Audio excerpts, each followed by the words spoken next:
Special thanks to Horizon Therapeutics for sponsoring today's Special Fathers Network Dad to Dad podcast. Working tirelessly to research, develop, and bring forward medicines for people living with rare and rheumatic diseases. Discover more about Horizon Therapeutics' mission at horizontherapeutics.com. Also, please be sure to register for the May 15th Special Fathers Network Dads Virtual Conference and meet and learn from some of the country's most inspiring dads. You can register for free at 21stcenturydads.org. Tony was actually granted parole, and now he's active helping the foundation, making sure that other kids don't follow any form of footpath. So it's a story about forgiveness. I always thank the good Lord and my mom. I had the eyes to transcend something that was so negative and choose forgiveness. I could have gone the other way, David. I mean, I could have taken the position, he killed my one and only son, he should be hung from the highest pole. And I think people would have supported me. In fact, a lot of my friends said, I hope this kid's fry in hell. I never went there. Because how would that improve society? How would that make a better world? That's our guest this week, Azim Khamisa. Azim, a successful international businessman, was born in Kenya. Some time ago, Azim's world was turned upside down when his 20-year-old son Tariq was murdered by a 14-year-old gang member. Azim now bases his life on forgiveness and helping others to avoid similar violent tragedies. In fact, Azim has befriended his son's killer and his grandfather. It's an incredible story about a truly special man, and it's all on this Special Fathers Network Dad to Dad podcast. Say hello to David Hirsch.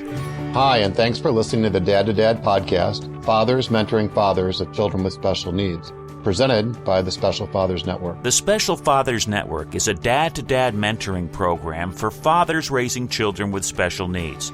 Through our personalized matching process, new fathers with special needs children connect with mentor fathers in a similar situation. It's a great way for dads to support dads. To find out more, go to 21stcenturydads.org. And if you're a dad looking for help or would like to offer help, we'd be honored to have you join our closed Facebook group. Please go to facebook.com/groups and search Dad to Dad. And now let's hear this incredible story of Azim Khamisa as told to David Hirsch. I'm thrilled to be talking today with Azim Khamisa of La Jolla, California, who's a father of two, grandfather of three, a successful international investment banker, and founder of the Tariq Khamisa Foundation, established in memory of his son Tariq, who was killed in a senseless crime by a 14-year-old gang member. For the record, you and I met in Ontario, California at a Rotary World Peace Conference, and I was mesmerized by your presentation and your story. Azim, thank you for taking the time to do a podcast interview for the Special Fathers Network. You're welcome, David. Good to see you again. You and your former wife are the proud grandparents of three and parents of two children, daughter Tazreen and son Tariq, who at age 25 years ago, was shot and killed by a 14-year-old gang member. Let's start with some background. Where did you grow up? Tell me something about your family. I was born in Kenya, although my roots are Eastern. My grandfather emigrated to Kenya under the Brits that owned most of the world. The sun never sets under on the British Empire, and they needed some middle management. So my dad was born in Kenya. I was born in Kenya. My daughter was born in Kenya. We emigrated to the U.S. through Canada when she was 2 years old, and my wife was pregnant with Tariq. So Tariq actually was born in Canada, and then I didn't stay there very long. I moved into the U.S. In about a year after emigrating to Canada. I was 25 years old, saw that the U.S. had more opportunity, decided to make the U.S. my home, and then over the next 2 years was able to get my siblings and my parents out of Kenya to the United States. So out of curiosity, with all that traveling around, you'd mentioned your grandfather, I think, was from India, moved to Kenya. Your dad was born in Kenya. You were born in Kenya. Your oldest daughter was born in Kenya. You immigrated to the U.S. through Canada. I'm sort of curious to know, what is it that your dad did for a living? Yeah, well, actually, my dad started working in the automobile industry and then started his own company with two partners called Rainbow Garage. And we were the franchisees for Peugeot, which is a French car, in Nyanza province, which was one of the provinces in Kenya. After finishing high school in Kenya, I spent 6 years as a student in England. A lot of the educational system was very British, and if you were able to afford it, you went to England. So my educational background was in math and finance, and when I was 20 years old, my big academic scholastic result was I had the first place in 18,000 students in the exam of the Association of Certified and Corporate Accountants, kind of like a CPA. But then my father had not a heart attack, but one of the valves in his heart didn't function correctly. So I had to drop out. I couldn't go do my finals. I did the intermediate and took over the business. 21 years old, doubled the profits in a couple of years. I did a couple of subsidiaries, and then Idi Amin happened in Uganda, if you remember him. And of course, he threw out everybody that was not indigenous. And a lot of my wife's family lived in Uganda. Most of my mom's family, lived in Uganda, were made refugees overnight. So then, fortunately, in Kenya, we were not thrown out, but the writing was all over the walls. Most every country around Kenya and Uganda was going hell in a handbasket. So we made the decision that we had to leave Kenya. And of course, I was chosen because I was educated in the Western world. But before I left, I had to sell the business. I moved out. My dad stayed back and helped the new owners. My life in Canada and the United States has been very much doing deals and finding out somebody's going to give me a better price. And over this 45 years, I was 25 when I came to the North America, and I've done over 75 transactions and 79, 78, and interest rates were 21%. I don't know if you remember those days, David. I know you were in financial services. Oh, yeah. But I was able to, parlay. I mean, I had a lot of money invested, get most of the money back to my investors. But I lost my personal wealth because I was paying lawyers and bankers to keep the projects alive. I didn't start with a lot of money. I had like 30 grand to my name when I came, parlayed it into 2 million, and then I lost all of that. And then I became an intermediary. Prior to that, I was more like a general partner. So, and then I basically built back my financial wealth and sustainability as an intermediary, doing the same things, but not being the general partner at risk. I moved to a beautiful part of the United States, to La Jolla, in 1988. I moved from Seattle, went through a divorce at that time. Both of my kids grew up in Seattle with their mom, and obviously I stayed in their lives. Okay, well, thanks for the brief flyby from a occupational standpoint. And just one other question about your dad. I'm sort of curious to know, how would you characterize your relationship with your dad? I learned a lot from him in my early days. And then we had a little bit of a hiccup because when I left Kenya, I had built a business up, I'd given up my education, and there were still other businesses that we had there. And our agreement was whatever I did in Canada and the US, he would be an equal partner. And I would continue to be an equal partner with him in Kenya, which I never, ever was given the money.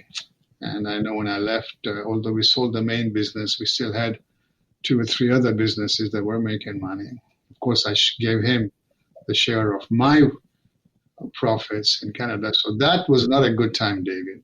because I felt that my dad stole from me. And I stayed angry to be honest, for 2.5 years because I felt I gave so much for my family, got them all out, settled them, gave up half my education, and didn't feel I deserved. But then in my, this is before Tariq, and I always meditated a lot. My practice was an hour a day when Tariq was alive, and then it's 2 hours a day today. My mom was a very big influence on my spiritual life. So I grew up with equal emphasis on my career and my spiritual life. And in one of my meditation, I got the download. Do you want money to own you, or do you want to own money? And obviously, I decided I don't want money to own me. I want to own money. And my issues with my dad was about money. So I forgave him, and we made amends, and we had a very good life. He had health issues, had 7 bypasses 2 days before Tariq died. It was a very difficult week in my life. Having lost the relationship on Monday, having my father go through almost 11.5-hour surgery, 7 bypasses, and Tariq died on Saturday. So any one of those can throw you into a loop, but all 3 in a week was pretty heavy. Thanks. But he was supportive, and he thought Tariq died to give him a new lease on life. So we had a good relationship. I remember years later, I spoke in Europa University in Boulder at a conference where siblings were fighting over inheritance. And they thought that my story would be good for them to hear. And I shared the story about my dad and the money. And this one guy that was talking about estate planning, after I was done, walked me to my car and said, that was a big thing that you were able to forgive your father after having given so much to your family. But did you realize that having forgiven your dad may later help you forgive the young man who killed your son? I hadn't connected those 2 issues. So I gave him a hug and thanked him. I said, you know what? The Lord works in mysterious ways. And obviously at that point, Tariq was alive and an aspiring student and all of that. So that thought never crossed my mind, but he connected the dots for me there. Yeah, it's pretty powerful. It's like foreshadowing. Well, let's switch gears and talk about your situation. As a reminder, the podcast is primarily directed at dads raising children with special needs, which I think the segue is that oftentimes when a parent gets a diagnosis that their child has a special need, either at the time of birth or sometime later, that there's a loss that they're grieving, and the loss of the life that they had envisioned they might have with their son or daughter. And every one of those processes is lost in a different way. So what are the circumstances that led to Tariq's death? Well, he was a good boy. He was a student. He loved the arts. And he was a great writer and a great photographer. I loved cultures, loved travel, loved art. And his goal was someday to work for National Geographic. He loved that magazine.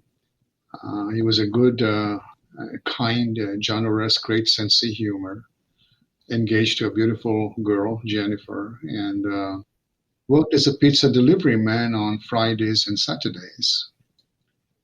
And he was lured to a bogus address by a youth gang. He worked for a local Italian restaurant. They delivered in this neighborhood all the time, so middle-class neighborhood. And of course, it was his turn. They gave the right apartment building address, but the wrong apartment number.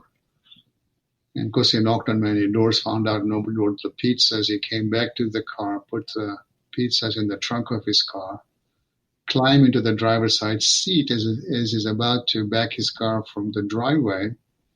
He was accosted by 4 youth gang members. Three of them were 14-year-old, and the leader of the gang was an 18-year-old who handed a 9mm handgun to a 14-year-old and gave the order, bust him, Bones. Bones was the nickname of the 14-year-old, a gang initiation. And he fired one round which came through the driver's side window, entered my son's body under the left shoulder blade, and the bullet actually traveled to the upper part of his chest and exited from his right armpit. But as the coroner explained to me, he says, the bullet, I remember him saying that, the bullet followed a perfect path. And I thought to myself, a perfect path? I thought that was an interesting choice of words. But he was quick to tell me, he said, Mr. Khamisa, I'm not trying to be insensitive here. We don't see a path like this very often. And what it means in my lingo is it destroyed all the vital organs in your son's body. And Tariq died a couple of minutes later, drowning in his own blood over a lousy pizza at the age of 20. So needless to say, that brought my life to a crashing halt. I don't know, David, what's more complex for a parent. You are a parent of 5, than to lose a child. You know, if I was there, I would have put my body between him and the bullet. As dads, we do that, you know. They're such a big part of our lives. And I went through all the emotions, hopelessness, despair. I mean, I worked very much in international finance and traveled the world, and I speak a half a dozen languages, and then I remember just to get out of bed took all of my willpower, and I don't know where all of this energy had gone. I was suicidal at one point. I really did not know how to move forward without my son. You know, they give you a lot of these pills, and I'm very averse to taking pills. And I remember I had to go to Bulgaria to close the deal. Literally 2 weeks after Tariq died, and I was in the middle of this transaction. And of course, I couldn't sleep. I think I took 3 pills. At one point, I thought I could take all of them and call it a day. But somehow my meditation, my spiritual foundation helped me through it and close the deal, and then came back to the US. And then I essentially decided to drop out of international finance and went through a grieving process, as a lot of your dads, as you mentioned, go through it. And there's a good adage in the Turkish religion. I practice as a Sufi. The genesis of Sufism is in Turkey. He who conceals his grief doesn't find a medicine for it. The grieving actually is medicine. And there's a healthy way to grieve, and of course, an unhealthy way to grieve. And I teach in one of my books that the healthy way to grieve is to journal, spend time with nature, meditate, pray, read something inspiring. I spent some time with family and close friends, but did not have a social life during that time. I wrote my first book, From Murder to Forgiveness, which was 3 years after Tariq died. In my Sufi tradition, we have a 40-day grieving period. When I was guided by my spiritual advisor that the reason we grieve for the 40 days because your son's spirit lives in close proximity of family and loved ones. But after the 40 days, it moves to a new consciousness in preparation of its forward journey. And there's, I think, a similar ritual in the Jewish faith called sitting Shiva, where they also grieve, I believe, for 11 days. So I was told that during the 40 days you're not supposed to, much like the Jewish ritual, you don't clean. People bring food and help you clean or support you in any way you want. And I had a lot of support from my community. And then at the 40-day prayers, I was counseled by my spiritual advisor that this ends the grieving period, although that it wasn't enough. But the tradition says that he said, instead of grieving, I recommend you do good, compassionate deeds in your son's name, because good, compassionate deeds done in the name of the departed are spiritual currency and will provide him high-octane fuel in the next world. And this thing kept playing in my head like a broken record, that good, compassionate deeds done in the name of the departed are spiritual currency and will provide high-octane fuel in this next world. And obviously, I wanted to do something for my son, which is when I got the vision in April to start the Tariq Khamisa Foundation and not be the enemy of the kid who killed my son, because I saw that there were victims at both ends of the gun, that the enemy was not the 14-year-old, rather the societal forces that force many young men and women to fall through the crack and then choose lives of crime and gangs and drugs and alcohol and weapons at 14. How did we create a society where children kill children? And I still think about Sandy Hook. 20 first graders, 5 and 6 years old, were gunned down in automatic machine gun fire in the richest nation in the world. How did we get here?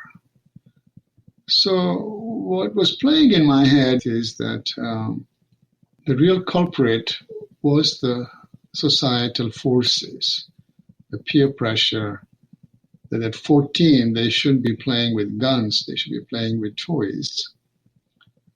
And that I must do something to make sure other young people in my community don't end up dead like my son Tariq, or end up in prison like Tony, who took his life.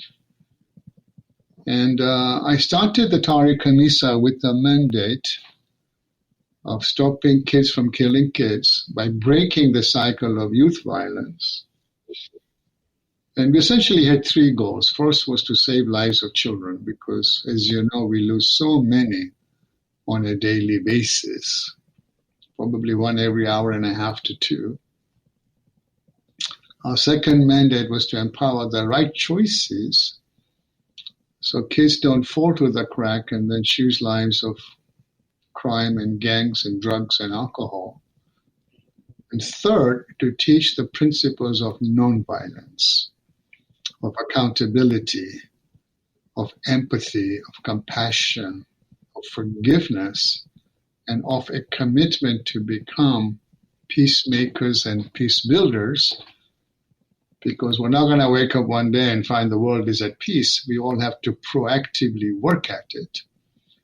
Because I was never about revenge or retribution. I was always about looking at Tony as a victim, wanted the most softest sentence for him.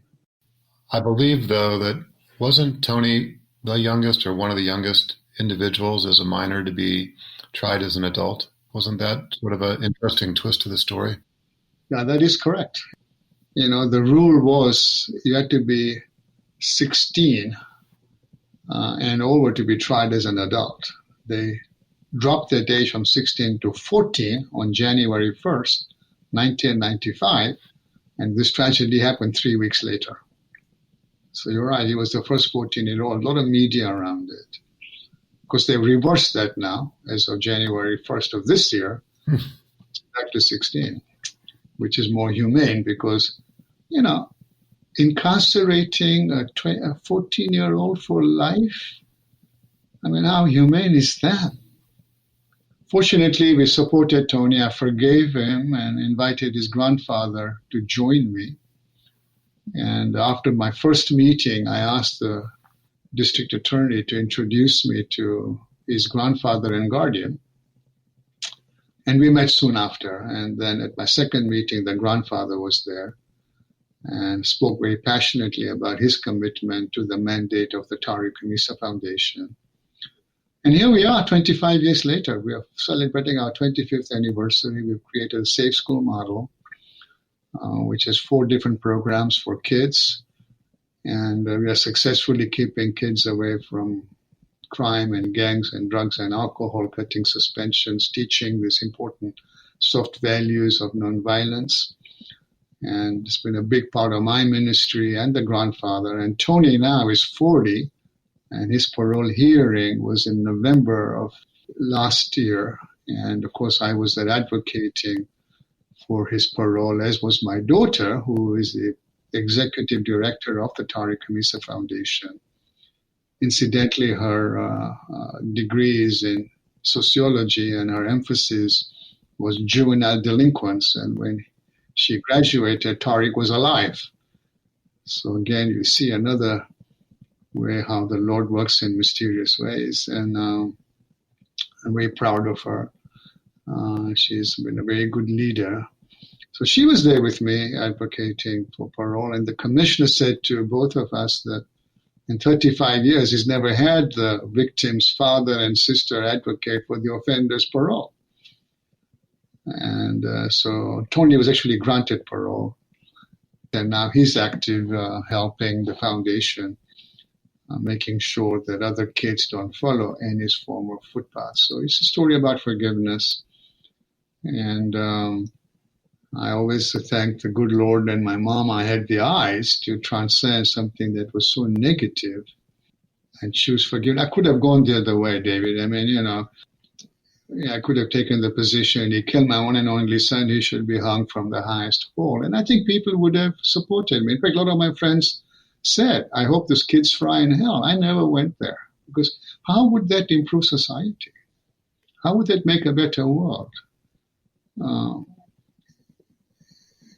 Forgiveness was the right choice for me because, I've written 5 books. My first was From Murder to Forgiveness, which the sequel was Forgiveness to Fulfillment, because the work that I've done in the aftermath of my son. I've given over 1,000 presentations to over 1 million kids worldwide, over 100,000 letters from kids. And then the trilogy ends in Fulfillment to Peace, and Tony actually wrote the foreword to it. So the Genesis is very dark and very tragic with Tariq's murder. But having chose the path of forgiveness and having done this work for 25 years, which has been very meaningful and rewarding, I'm at peace, more at peace than I ever was. Not that I don't want Tariq back. Obviously, as a father, I want him back in a New York second, but obviously it's not possible. So it was the right choice for me. And today, a lot of my work is teaching forgiveness of people that have harmed you, but also of yourself, because at some level we've all harmed. And become a peace activist, and I continue on this journey. Well, thank you for sharing that very touching and heartfelt story. One of the things that you mentioned, and this concept of a victim being on both ends of the gun, is a remarkable perspective to have at all, let alone in such a short period of time from the time that Tariq was killed. And one of the blessings, as I've heard you share it before, is the fact that you got to know Plez Felix, Tony's grandfather, his guardian. And I'm wondering if you could go a little deeper into the relationship that you formed and the work that you do together now. Yeah, I mean, Plez is a good man. He's very articulate. One of the most intelligent people I know, has a master's degree in urban development, had a good home for his grandson, He got his grandson at the age of 8. Tony was born to a 15-year-old, which was Plez's daughter. And of course, a child bringing up a child. Parenting, as you know, is one of the toughest jobs on the planet. And so Plez's mother and he, helped in Tony's raising Tony. But then Tony grew up in South Central Los Angeles, and at 8, he's very gang infested. His cousins and nephews and uncles were involved with gangs. They decided to send Tony to Plez. So Plez got him at 8 and had no clue that Tony was gang involved. Tony had a lot of anger because he didn't have a relationship with his dad, who was also 15, 16 and shunned him every time he met him, moved away from LA to Louisiana, and was not in Tony's life. And when I reached out to Plez, again, I get a lot of my downloads in my meditation. And even the download of seeing that there were victims at both ends of the gun didn't come from my intellect or my loving heart. It was a download from a higher power, because every saint has suffered the dark night of the soul. And I remember when I learned that Tariq had been shot and killed, I was in my kitchen. I lost strength in both of my legs as I collapsed to the floor, hit my head against the refrigerator. And the pain was so excruciating that I had my first out-of-body experience. And I believe in God. And I believe I went into the loving arms of God, because the explosion was like a nuclear bomb that had gone off in my heart. I don't remember how long I was gone, but it seemed like a long time. And then when the explosion subsided, I came back to my body with that wisdom that there are victims at both ends of the gun. Because an hour and a half later, my best friend was with me. I lived by myself. And he said to me, whoever these kids are that killed Tariq, I hope they fry in hell. I said, I don't feel that way. I see there are victims at both ends of the gun. And similarly, the download I got after I started the foundation, I was wondering how Plez was dealing with his challenges. I mean, to have a grandson like a son, because Tony calls him daddy, kill somebody, well, that was a pretty tough thing to go through. And somehow I always thought his journey was tougher than mine, because Tony was reprimanded and sent to adult prison. And I know he worried about Tony, because Tariq, you can't hurt him anymore. He's dead. And how was he dealing with it?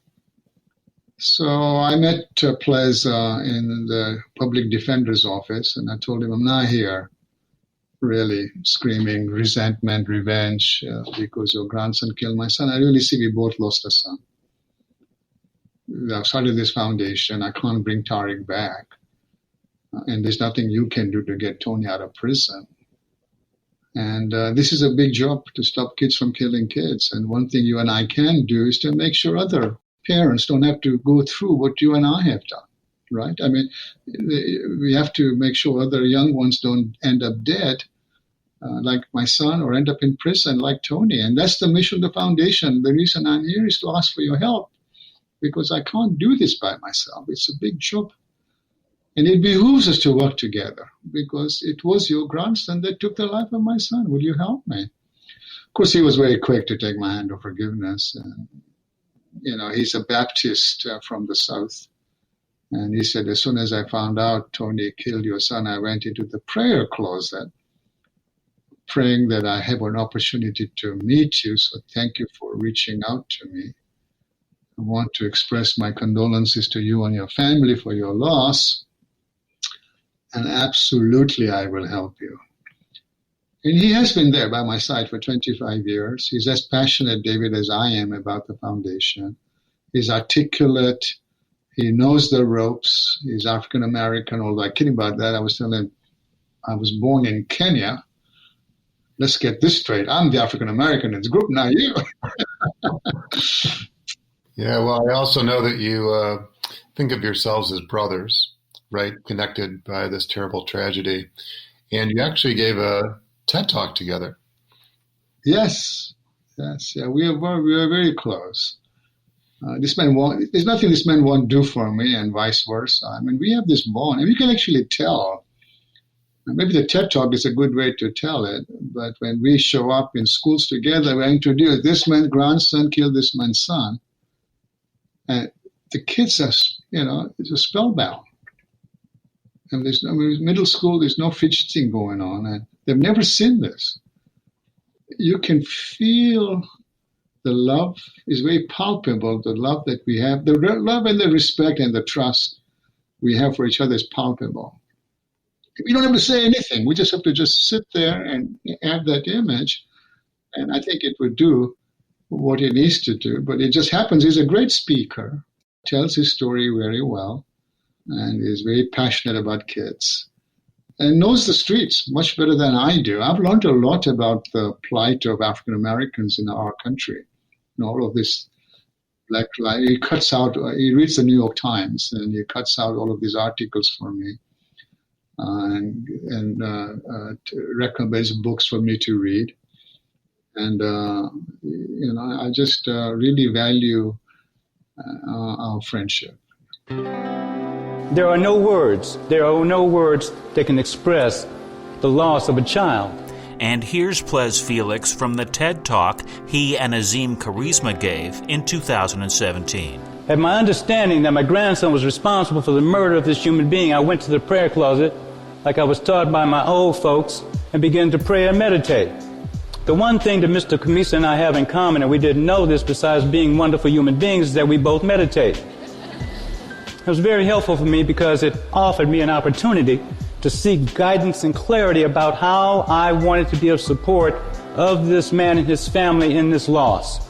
And sure enough, my prayers were answered because I was invited to a meeting at this man's house, met his mother, his father, his wife, his brother, met their family, and had a chance to be in the presence of God-spirited people led by this man, who in the spirit of forgiveness made an opportunity for me. Yes, and I think that let me reference it by my book called The Secrets of the Bulletproof Spirit, How to Bounce Back from Life's Hardest Hits. It was published by Random House in 2009. This is a self-help book, especially if you're dealing with raising kids that have challenges.